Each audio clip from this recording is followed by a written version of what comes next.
Náà ẹ jẹ́ kí n tú àṣírí ńlá èyí tí ó máa ń pa gbogbo sọ̀rọ̀sọ̀rọ̀ nípa máíkírófóònù yìí tí wọn kò mọ̀ kí n tó wá sọ̀rọ̀ nípa aláàjà Rùkọ́yà gbogbo àwọn tí wọ́n ń wádìí kí ló pa kí n kọ́kọ́ sọ̀rọ̀ lórí máíkírófóònù tó já sí pé gbogbo ẹni tí ń sọ̀rọ̀ láyé àṣírí kan ń bẹ nínú máìkì yìí tí ń pa gbogbo celebrity. Thank God action is here. Àṣírí kan ń bẹ tó ń pa gbogbo ẹ̀yin celebrity tẹ́ ń lo máìkì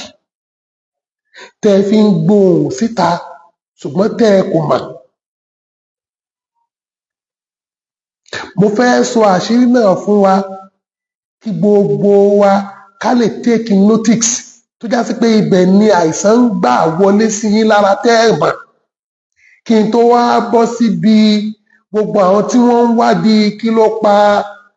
Sẹ́yìdá Rùkọ́yà Àdùkẹ́ Gawat. Ẹ ti mọ̀ pé Ẹlẹ́sìn òkè yìí sọ̀sọ̀kúsọ.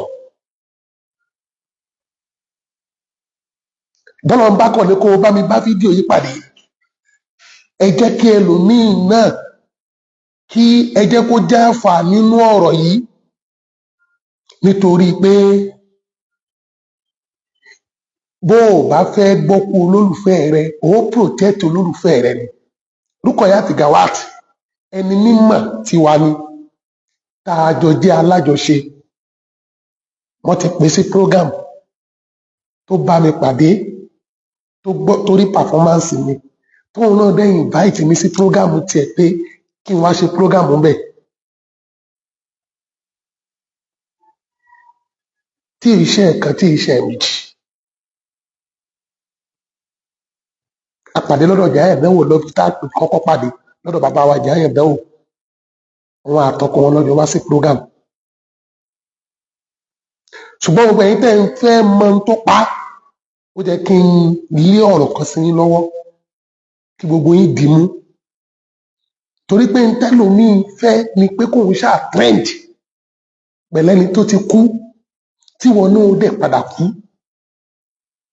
ló fi sọ̀sọ́kúsọ. Ṣùgbọ́n kí n tó bọ́ síbi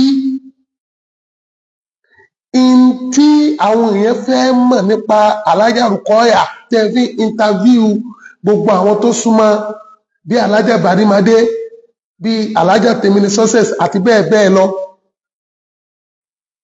Mo mọ̀ pé ẹ fẹ́ mọ̀ tó pa nítorí pé ẹ mọ̀ pé àwọn tí wọ́n súnmọ́ jù náà làwọn yẹn. Kí n kọ́kọ́ páàsì mẹ́sẹ̀gì yìí tó wà very important kí n tó sọ yẹn. Òun ni pé máíkírófóònù tẹ́ rí yìí ti pa ọ̀pọ̀lọpọ̀ celebrity tí wọn kò mọ̀. Celebrity ti kó ọ̀pọ̀lọpọ̀ àrùn nídìí máìkì tí wọn kò mọ̀. Ṣé ẹ rí bí aláàárẹ̀ kan aláìsàn kan bá gba máìkì mú tó lò ó tó fi perform, ṣe hàn pé kí celebrity tó gba máíkírófóònù kó fẹ́ perform igba èèyàn ni ó ti kọ́kọ́ lo máìkì yẹn ní at that moment. Bí ìtọ́ ẹnu aláàárẹ̀ kan bá wọnú máíkírófóònù síbẹ̀, ìtọ́ ẹnu tó wọnú máìkì tàbí èèyàn wá síbi máìkì yẹn, all of those germs and virus can be passed on. Tó ń já sí pé ẹlòmíì tó bá gba máìkì yẹn mú dání gbogbo àìsàn tó wà lára ẹni tó sí sínú máìkì yẹn àbẹ́ni títọ́ ẹ̀ bọ́ sínú máìkì yẹn gbogbo àìsàn yẹn lẹ́lòmíì ò contact torí communicable disease ni disease that spread from one person to another ni àwọn sinuses infection àtàwọn virus mi. Máìkì yẹn jẹ́ kó gbélẹ̀ fún 24 hours kí ẹlòmíì tó lè gbámú kó tó lè lo kí nǹkan kan tó lè má ṣe é. Kò ń ṣe pé ọgbà máìkì wà ní ònú báyìí o lásán action you always do like this. ẹlòmíì máa mú máìkì máa mú náà ìyẹn kọ́ máìkì yẹn gbọ́dọ̀ gbélẹ̀ ni. kíní tí wọ́n rọ ọ̀pọ̀lọpọ̀ ẹ̀yin sẹ́líbírìtì ó ti jẹ́ kí àìsàn ti wọnú ara yín, ó ti jẹ́ kẹ́ ẹ kàgbákò, ó ti jẹ́ kẹ́ ẹ màgbákò, ó ti jẹ́ rí àgbákò. kí bàbá àgbákò má bínú.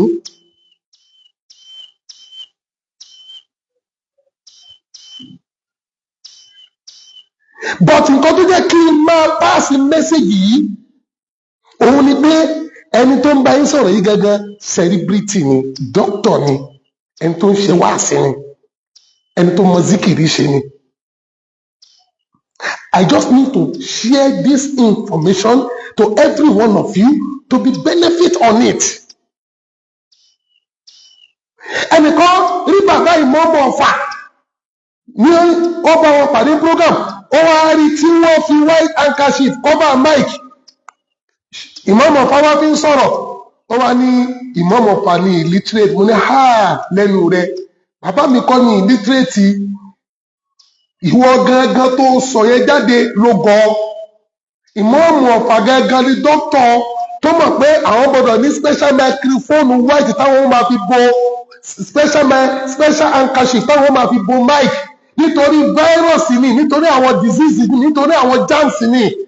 torí ọ̀pọ̀lọpọ̀ èèyàn ni wọ́n rìn tí wọ́n gbé àìsàn rìn tẹ́nì kankan ò dẹ̀ mà. òun lẹ́yìn tó bá mú mic dání tó bá cover ẹ̀ láṣọ, àwọn ìyẹn ni wọ́n protect health yẹ, protect your health. ẹ̀yin celebrity, invest on your health. Your health is your wealth. tó bá jẹ́ sí pé fọ́tò ló kọ́kọ́ fẹ́ fi yà, mú dání má ti sọ ha kọ́ fi yà ń fọ́tò, ó fẹ́ fi ya fọ́tò, mú dání báyìí má ti sọ ha wọ́n fi yà ń fọ́tò. tó bá ti wá fẹ́ bẹ̀rẹ̀ ọ̀rọ̀, fi white handkerchief tí wọn ò tí ì fi nojú, tí wọn ò tí ì fi ṣe nǹkan kan, fi cover mic yẹn. ṣùgbọ́n àìṣe bẹ́ẹ̀, people spit on the mic, sneeze on them, and handle the microphone for the top down. All of those germs and virus can be passed on. tí mẹ́ẹ̀kì yẹn ò bá gbélẹ̀ fún 24 hours, ẹni tó bá mú mẹ́ẹ̀kì yẹn at that moment náà máa gba gbogbo virus àti germs yẹn sára. eléyìí ló ń fọ́ ọ̀pọ̀lọpọ̀ àìsàn tó fi wọ ọ̀pọ̀lọpọ̀ gbogbo àwọn celebrity tí wọ́n mú máikrófóònù dání.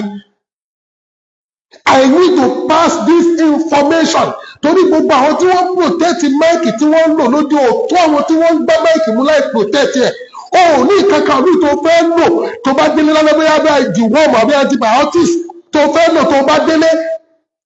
tó mọ̀ pé tí bá ti délé mo ti ní antibiotics mo fẹ́ lò tí gbogbo virus tó lè gbà wọnú ara mi ti tọ́ onímọ̀ ń pa ẹ̀ tó bá ti délé ọkọ̀ fẹ́ sùn ní, then protect yourself. mi ò nílé yìí ló pa Rukayat Gawat o. I'm only passing this information kí gbogbo èèyàn náà lè ti bẹ̀jẹ̀ àǹfààní ni o. káwá bọ́ síbi àwọn tí wọ́n ń wádìí ń tó pa Rukayat Gawat. tó pa Rukayat Gawat náà ń bẹ nínú tí ó pa wọn náà, ṣèbí ikú ló pa, ikú yẹn náà dẹ̀ ni ó pa wọn náà. But the main problem tí gbogbo èèyàn ò mọ̀ ní pé ikú tí ó pọ̀ ní kálukú gbogbo wa la ń gbé sára. Rukayat protect rẹ̀ nínú àìsàn lẹ́ẹ̀fi gbogbo sick for a long while. Ó protect rẹ̀ dáadáa lẹ́ẹ̀fi gbogbo ó sick for a long while. Gbọ́ pé wọ́n sàárẹ̀, gbọ́ pé wọ́n gbé dìgbàdìgbà torí pé ó sì celebrate that day ní on the 15th of this month. nígbà tí wọ́n dẹ̀ fẹ́ áàkì zela ẹ̀ ó bọ́ sórí Facebook ó sọ̀rọ̀ nípa ẹ̀. Everybody that knows that she is feeling better.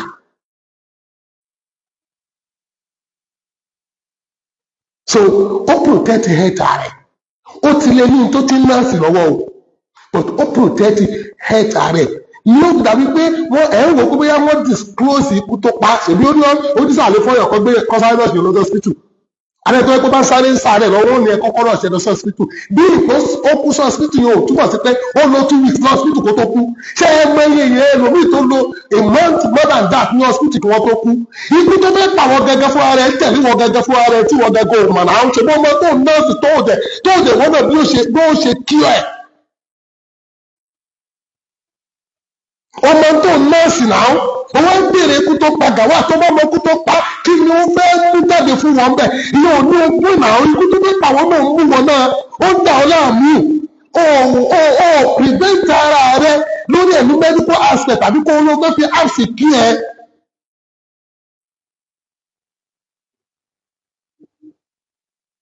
mo rẹ́ni tó ti bèèrè lọ́wọ́ tèmi nígbà tó ti mọ post picture mi àti ẹ̀ pé alájẹ ẹ̀jọ̀ kí ló pa mo ní kí n tó páyẹ kí ló fẹ́ ṣe fún wọn kí ló fẹ́ ṣe fún wọn kí ni wọ́n fẹ́ ní pa yín tó fẹ́ pa wọn gan tẹ̀lé wọn káàkiri hiccups tí ó ń dá ọ láàmú tí ó pa ọ nìyẹn tí wọn náà bá múra bẹ́ẹ̀sì tó ń dá ọ láàmú tí ó pa ọ nìyẹn tó bá múra high blood pressure tó ń dá ọ láàmú tí ó pa ọ nìyẹn tó bá múra diabetes tó ń dá ọ láàmú tí ó pa ọ nìyẹn tó bá múra sinus infection hepatitis B HIV coronary artery disease HPV human papilloma virus wà tí mo ní gbogbo tó ń dà wọ́n náà láàmú tó fẹ́ pa wọn náà nìyẹn tó dẹ̀ kára máa sì kí ẹ̀ tó wọ́n wá ikú kan tó pa celebrity ìjọ kẹta àti ń sọ fún gbogbo wa lórí platform yìí pé ikú tí ó pa wọ́n tẹ̀lé wa káàkiri tí ó ti torí ẹ̀ kó lọ wá solution síra rẹ̀ tó fẹ́ mọ ikú tó pa celebrity. The way you are seeing her so ó jọ ẹni tó ń sick tó tí àìsàn dá dùbúlẹ̀ àbọ̀ gbogbo ti flare out. Ẹ jẹ́ kí gbogbo wa ká lọ wà very very careful. Àtẹ̀yìn tẹ́ ẹ fẹ́ fi picture ẹni tó kú trend ẹni tí ó dalẹ̀ ní Ọlọ́run nìkan ló máa. But ibi tí mo ń lọ tó jẹ́ mẹ́sẹ̀gì tó wà solid fún gbogbo ẹ̀yin celebrity ẹ lọ kọ́ṣọ́ microphone tẹ́ bá ń lò. Ẹ lọ kọ́ṣọ́ gbogbo microphone tẹ́ bá ń lò. Ẹ wá white handkerchief tẹ́nìkan kan ò tí lò tí wọ́n tí tinujú ẹ máa fi bo máìkì yín ibẹ̀ láìsàn tí ń bá wọnú ara yín ẹlòmíì pariwo lásán gan ó ti bẹ́ẹ̀ ní lungs disease láì mu sìgá ó kọ̀ gba máìkì ó ti máa wọ́n tó yẹ pé wọ́n máa ju microphone yẹn síra wọn ni wọ́n máa ju microphone wọn síra wọn ni wọ́n máa sọ̀rọ̀ wàá kọ́ díẹ̀ wàá gbá díẹ̀ wàá kọ́ díẹ̀ wàá gbá díẹ̀ látòrí MC gbogbo nǹkan yìí yẹn ti bẹ̀ kú àìsàn herpes simplex virus ẹlòmíì ti kó sinus infection ẹlòmíì ti kó gbogbo àdé láti mọ̀ pé tí infection bá ti wà lára tó pọ̀ jù òun ni ó jẹ́ kí gbogbo àwọn àìsàn tó kù òun ni òjò máa wọlé. mo nídìí láti pass mẹ́sẹ̀gì yìí fún gbogbo wa ká ti bẹ̀ kẹ́kọ̀ọ́. Kò sẹ́ni kankan tó expect eléyìí tó ṣẹlẹ̀ sí olóògbé yìí but the best thing tí olóògbé yìí máa ṣe láyé ìyẹn náà tó kó yẹ̀yàn lọ́dọ̀ ọba tó ní what are the best thing tó olóògbé yìí máa ṣe bàrámọ̀ gbẹ̀ ní God bless you lórí Facebook ibẹ̀ ni mo ti pàdé Rukayat Gawat gbẹ̀yìn lọ́nà bàrámọ̀ gbẹ̀ ní tó tún wá ń dúpẹ́ fún mi pé ẹ kú ìdìde òde tá a pè yín sí tẹ́ ẹ ṣe kí ni tẹ́ ẹ wá the best thing tí olóògbé yìí máa ṣe náà tó láàyàn lọ́dọ̀ ọba tó ní yàtọ̀ sí pé ó ń kírun ó ń gbàwẹ̀ ó ń ṣe dáadáa ó ń tọ́jú àwọn ọmọ òrukàn lọ́jọ́ program bàbá wa jà níyàn kó dẹ́mi wò Sheikh Qasim Ajọ́lọ́jà tí wọ́n pè é ó pé aṣọ fún gbogbo àwọn opó lọ́dún yẹn ó dẹ̀ tún ha owó fún wọn I think it was Ramadan period time Rukayat ọmọ Ìgbàjà ni ọmọ Ìgbàjà home of peace ọmọ Arola lè ní àwọn máa kọjá ní Ìgbàjà lọ sí Òkè Ọdẹ ní ìlú tí wọ́n ti bí gangan ìlú Ìgbàjà ni local government kan ní gbogbo wájọ ń lò I know her very very well.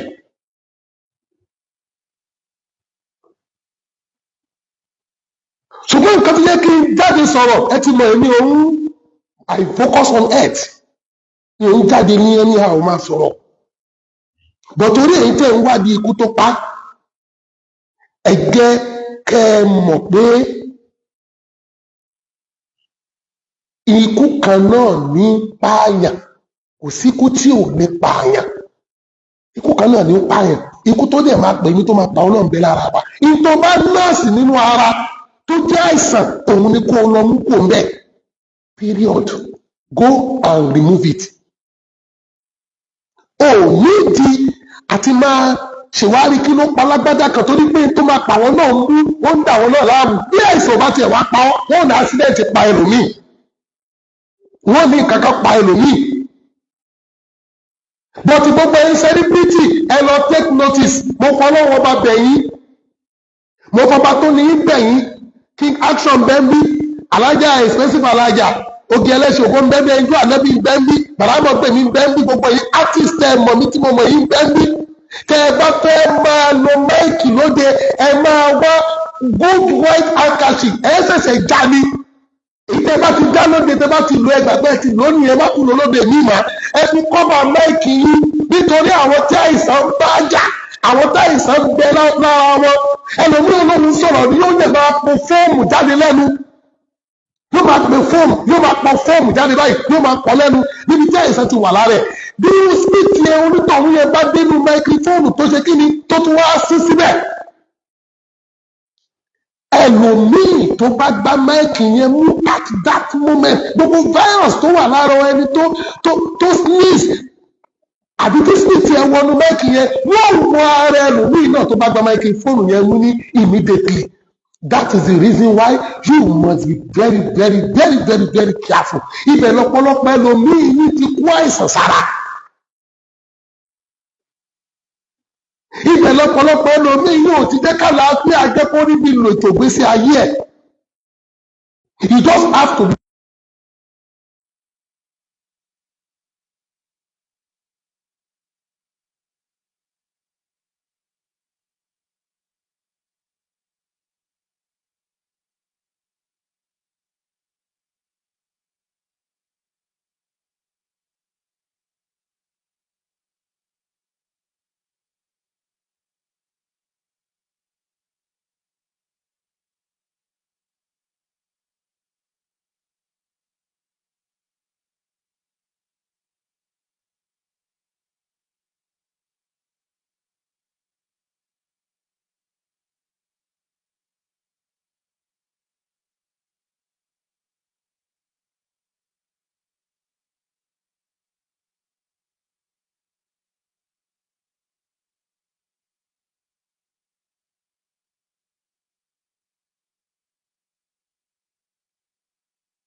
Ọlọ́run ọba ò fi kú ẹ̀ṣẹ̀ sí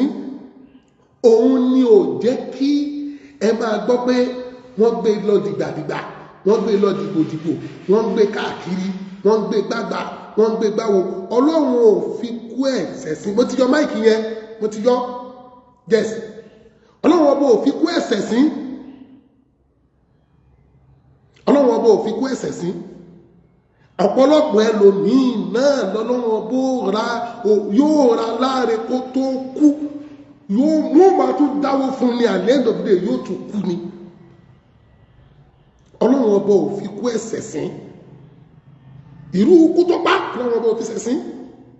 àwa ló kárara ìwọ ló kárara ẹlòmíì níbi aṣọ́ọ̀kì ti dá díẹ̀ ni òun ló padà pa ọdún tí bàbá ẹ̀ ti kú ní 2012 ní Gawat ti kú ọjọ́ ńlá ni wọ́n ti ń wá kiri 212 ló ti dismiss ẹ pass information yìí may Almighty Allah protect every one of us may Almighty Allah guide us àwọn kan sọ pé àwọn celebrity ẹgbẹ́ ẹ̀ ni wọ́n pa ó gbẹ̀ṣẹ̀ lọ́dọ̀ Ọlọ́run ogun ló máa ń súnyàn lọ sọ́dọ̀ Ọlọ́run ogun máa ń súnyàn lọ sọ́dọ̀ Ọlọ́run àjẹ́ máa ń léèyàn lọ sọ́dọ̀ Ọlọ́run èṣù ló máa ń léèyàn kúrò lọ́dọ̀ Ọlọ́run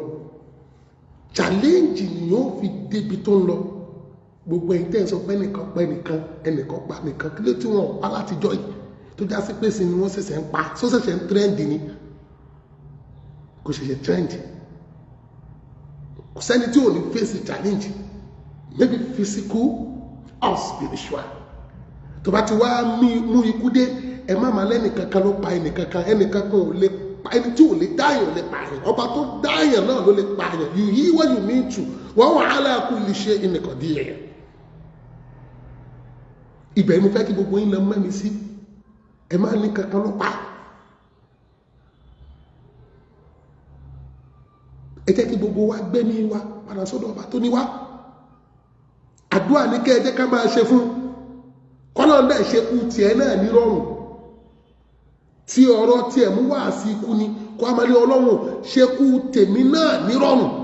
ọlọ́run mo bẹ̀ ọ́ bó o ṣe ti Rukayat nírọ̀rùn ṣe tèmi Dr. Elesin ògo Muhammadu Taofiki ọlọ́run ṣe tèmi náà nírọ̀rùn ọlọ́run ṣe tiẹ̀ náà nírọ̀rùn èyí tí ó fún oníkálukú ó mọ̀ ọlọ́run má jẹ́ pá fi kú wa sẹ̀sìn jẹ́ kó ká ṣe ẹni mọ́ wa lọ́wọ́ jẹ́ kó ká gbólóhùn tó dá mọ́ wa lọ́wọ́ má fi kú wa sẹ̀sìn Rukayat tó sẹ̀sìn kó tó kú gbogbo ẹ̀yin tí ẹ ṣe fídíò kọ̀ nígbà tó ń jẹ ẹran kú lọ́wọ́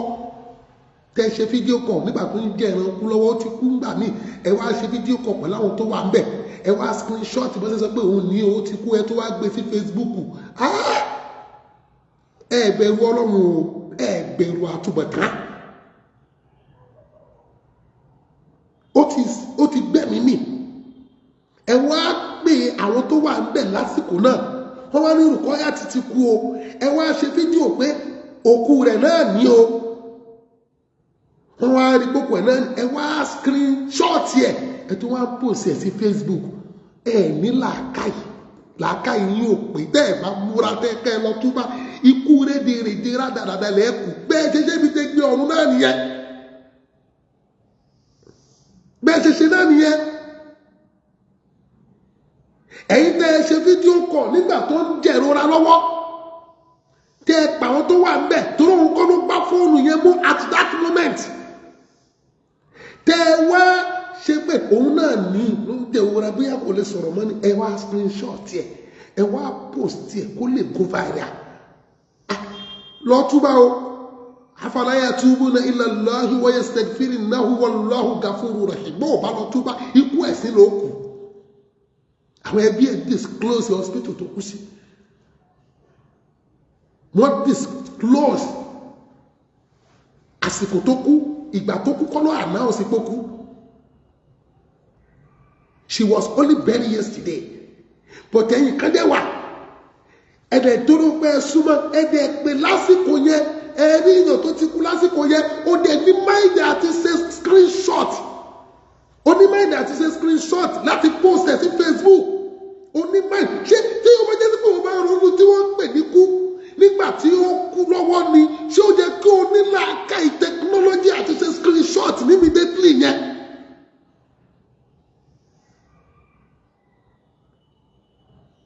àwọn èèyàn afọláta kìlú náà ṣe làákàyè o mọ gbogbo tí ó pa ọ́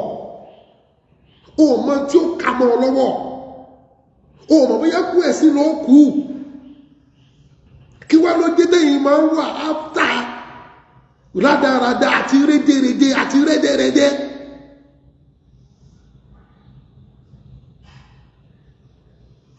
tí ìgbẹ́ ti bá ti wà nírọ̀lẹ́ ayé ikú tó já sí pé tíyàn bá kú nígbà kan ẹ̀rù á máa bẹni tó fẹ́ ànáwọ̀sì kó ti kú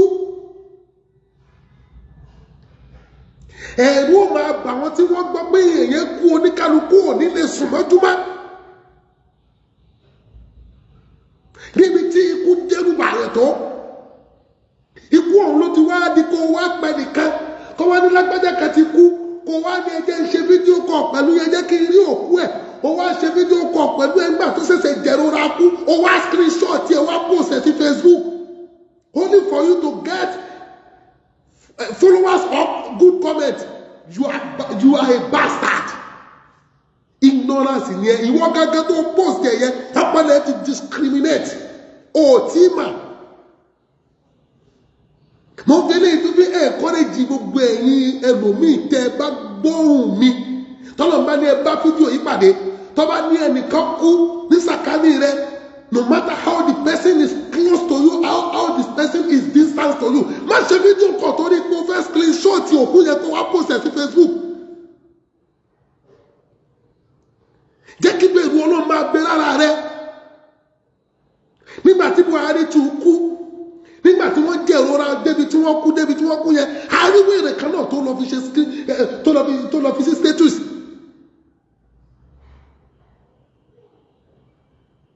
Ìkúlẹ̀ wá sọ ní 2 naira 3 naira tí ẹnìkan kò ní padà wáyé yìí mọ́ tó bá ti lọ nìyẹn. Kò sí tó ń jẹ́ Babátúndé, kò sí tó ń jẹ́ Ìyábọ̀. Ẹ wá jẹ́ kí píktọ̀ yẹn náà tún go viral bó ṣe wà lórí bẹ́ẹ̀dì bó ṣe pọ̀ kàkà kú. Ẹ̀yin kan dẹ̀ lẹ́ ṣe lẹ́pẹ̀ pẹ̀lú WhatsApp call tẹ́ ṣe fídíò call tẹ́ rí òkú yẹn tẹ́ screenshot yẹ. Ẹ bẹ̀rù Ọlọ́run, ẹ bẹ̀rù àtúbọ̀tán. Al-haqqu mafhum, gbogbo wa la dá òótọ́ mọ́. Àìsàn tí ó pa wọn náà ìwọ náà ń gbé kiri nísìnyí ó mọ òkú ìmọ̀ pa àìsàn yẹn ní ó padà kírítíkà lọ́jọ́ kan tí agbára kankan ò ní ká tó já sí pé ikú nìkan ni ó bá kú lọ lára rẹ.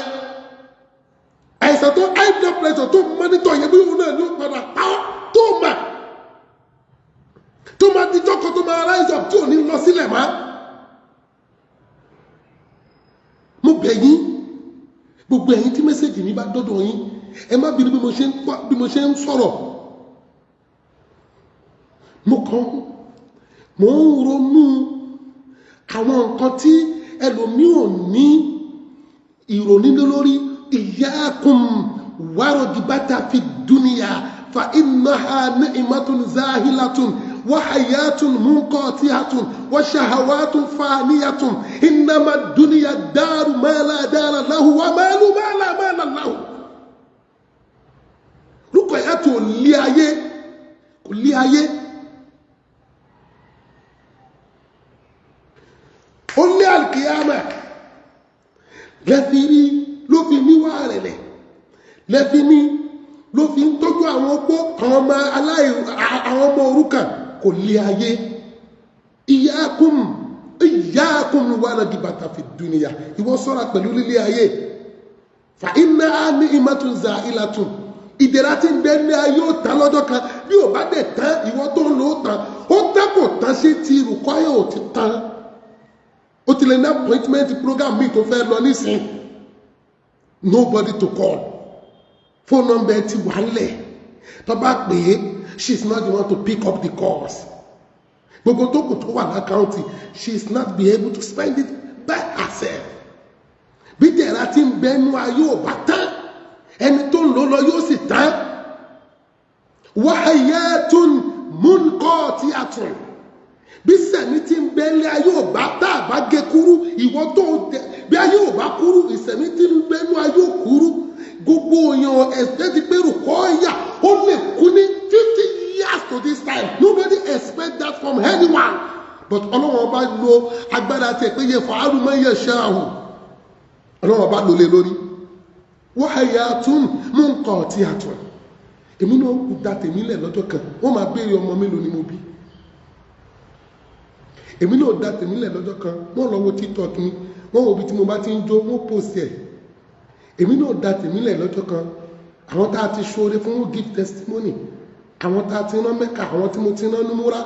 wọ́n máa sọ dáadáa nípa mi, àwọn kó máa sunkún, àwọn ọmọ òrukàn máa sunkún. Èmi náà dá tèmi lẹ̀ lọ́jọ́ kan. Àbí ṣe bẹ́ẹ̀ nìkan ló dá ti ẹlẹ́ lọ́jọ́ kan tí ó mọ̀ kóhun náà lọ lọ́jọ́ kan. Wọ́n lẹ́mí ẹni tó bá ń ṣe rere máa ń gùn. They play. Níbo ló ti fẹ́ gùn? Ẹ̀mí ẹni tó ń ṣe rere gan ni ògùn mọ́. Ẹ̀mí ẹni tó ń ṣe bí ọba mi ń dá sí bíyá yóò ronú pé wàdà ni. Sáwọ́ àtòrí ẹ̀ka ní ká máa ṣe bí ni. Ṣé àtòrí ẹ̀ka ní ká máa ṣe rere ni? Ṣé àmọ́ etí kó gbà tí ó tẹ́wọ́ gbà lọ́wọ́ wa? Rukayat ti dá tiẹ̀ lẹ́ àti rí ìtọ́lọ́ tẹ́wọ́ gbà lọ́wọ́ rẹ̀. Èyí tèmi ṣe yìí ní dáadáa tí wọ́n mọ̀mọ̀ mí yìí gbọ́dọ̀ ṣe pẹ̀lẹ́pẹ̀lẹ́ tí bóyá ń gbà kalẹ̀ mi ò tí máa. Wa hayatun munqati'atun wa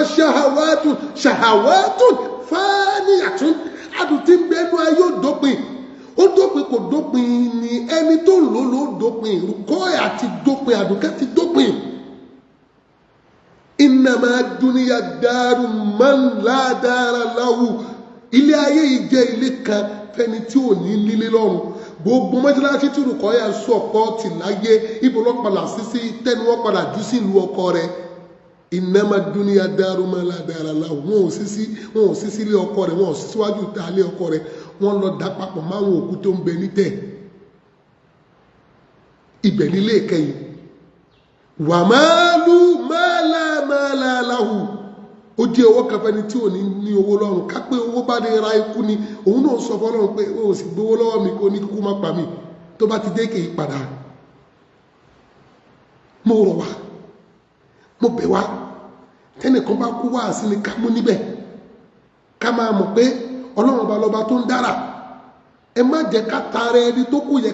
ká tún kàgbákò tiwa ń bẹ̀ èyí tẹ lọ mú píkṣọ̀ ọgbà tó ń pọ̀ kàkà fún lọ́wọ́ tẹ ṣe fídíò kọ̀ pẹ̀lú àwọn tó wà ń bẹ̀ tẹ wá screenshot ẹ̀ tẹ post ẹ̀ ẹ bẹ̀rù ọlọ́run ẹ lọ túbá kíbi inú ọlọ́run kó bá fi lè ṣẹ lára gbogbo yín mẹ́sẹ̀gì mi ò ní jù báyìí lọ mo ti sọ àdéhùn tó wà ní máìkì ẹ jẹ́ kí gbogbo àwọn sẹ́líbírìtì tí wọ́n náà bá ti mọ̀ lẹ́gbẹ̀ẹ́ rẹ̀ máa sọ fún pé àdéhùn tẹ́lẹ̀ ṣe ògbó ló wà nínú máìkì ni o máìkì tẹ́ mú dání yìí o tí gbogbo àwọn èèyàn ń lò so mọ̀ pé kí wọ́n tó kọ ni ó ní èèyàn tó ti lò MC lò ẹ máa sọ fún wọn pé táláìsẹ̀ kan bá tutọ́ síbẹ̀ títọ́ ẹnu ẹ̀ bọ́ síbẹ̀ tó sneeze ó fi síbẹ̀ ẹ máa sọ fún wọn pé ẹni tó bá gbá máikrófóònù yẹn mú lẹ́sẹ̀kẹsẹ̀ tó padà tí máìkì yẹn dọ́dọ̀ ẹ̀ ní next all of those germs and virus can be passed on yóò bá òǹtọ̀hún kò ní òun ní pé kẹ́ ẹ máa wá handkerchief tó bá tuntun ẹ fi bo máikrófóònù yín tẹ́ bá tẹ̀ ti ṣe prógámù ọjọ́ yẹn tán tẹ́ bá tó fẹ́ lọ bò míì náà ẹ̀ tún wá máìkì míì handkerchief míì ẹ fi protect ara yín protect your head is your wealth kí wàá ló mú ẹ lo máìkì yẹn ní bóyá ẹni tó ṣàìsàn kan ìtọ̀ ẹnu ẹ bọ́ síbẹ̀ àbó sí síbẹ̀ kí ló lè mú wọn lò àgbà tí máìkì yẹn bá pé 24 hours without use 24 hours left without use ni wọ́n lè lólò ní tibẹ̀ káìsàn o advice ni fún gbogbo ẹ̀yin celebrity o bá ní celebrity kan kódà tó ní nọ́mbà ẹ̀ lọ́wọ́ pass on this message fún ẹ save wọn kò ń ṣe bẹ́ẹ̀ ṣe ń nù lóde yẹn oge ẹlẹ́ṣin owó expensive alájà kò ń ṣe bẹ́ẹ̀ ṣe ń nù lóde yẹn òun là ń sọ ó ti wọnú fùkẹ̀fùkẹ̀ tó ń bẹ́ẹ̀ o ẹ jọ mo advice yín may Almighty Allah protect every one of us. May Almighty Allah guide us. Allahumma inna naj'aluka fi nuhurihim wa na'udhu bika min shururihim. Mo bí Ọlọ́run lórí àwọn ọ̀tá wa má jọ débi tá wà rárá a sì sádìrí Ọlọ́run níbi aburú tí ń bẹ lọ́wọ́ àwọn ọ̀tá wa. Allahumma ikfinihim bima shi'ta. Ọlọ́run fi ohun tó bá fẹ́ fi gbà wá kúrò lọ́wọ́ ọ̀tá. Allahumma ahazimuhum wazalziluhum máa ní ọ̀tá wa lògbòlògbò bá jẹ́ kágbára ọ̀tá káwa Ọlọ́run wá kọ́ wa mọ́ ṣe má jẹ́ bá wọn kúkú ẹ̀sìn má fà láfíà dá wa lágara má fẹ̀mí kúkú dá wa lágara gbogbo rẹ tó rà mí ṣe lásìkò yìí àníire ìsọ Ọlọ́run ọba yóò máa bẹ pẹ̀lú rẹ ọlá bíbí ànábì wa Muhammad ọlá Al-Qur'an al-Karim ó ní fọjọ́ ọlọ́jọ́ lọ ó ní kàgbákò ó ní màgbákò ó ní sàgbákò gbogbo àdáwọlé rẹ tó ń ṣe níbi iṣẹ́ Ọlọ́run ọba máa fún ọ ní ìdáàbòbò tó péye níbẹ̀ ó sì ní sẹ̀sìn òní ráre bìjáyí sayyidil hujudi annabi Muhammadu Rasulullah gbogbo bá fídíò mi yìí pàdé ẹ bá mi pàṣẹ hàn ẹ jẹ́ kẹ́lò mi náà jáfàdé nínú mẹ́sẹ̀jì yìí ẹ dákun Ọlọ́run ní dàwálà subhana rabbika rabbil izzati amma yasifuna wa salamun ala al-mursalin walhamdulillahi rabbil alamin.